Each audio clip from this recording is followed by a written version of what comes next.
Hello friends, আমি অচিন্ত। আমি চলছি নতুন ইউটিউব টিউশন কিচেনে। আমি একটা নতুন রেসিপি শেয়ার করবো, সেটা হচ্ছে পটল ভাজা বানিয়ে দেখাবো।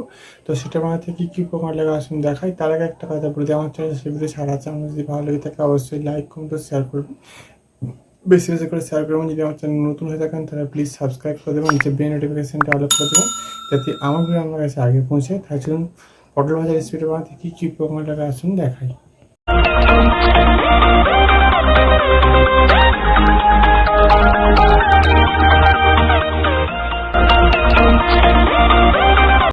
তাহলে পটল ভাজা বানিয়ে দেখাবো, সেটা বানাতে কী কী উপকরণ লাগে আসুন দেখাই।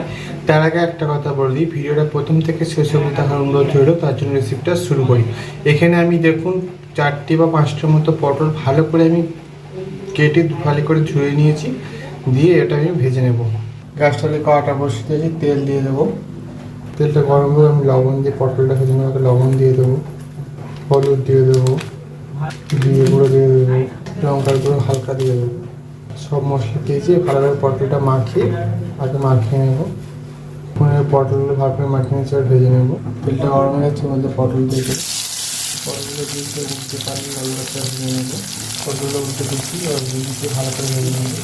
আমি পটলগুলো আমার ভালো করে ভেজে নিচ্ছি, সব পটলগুলো ভেজে নেবো। এবং সবগুলো ভাজা করে তুলে নেবো। আমার পটল ভাজা রেসিপিটা হয়ে গেছে। এই রেসিপিটা যদি আমাদের ভালো লেগে থাকে অবশ্যই লাইক কমেন্ট ও শেয়ার করবেন, বেশি বেশি করে শেয়ার করবেন, আর প্লিজ সাবস্ক্রাইব করে আমাদের পাশে থাকবেন।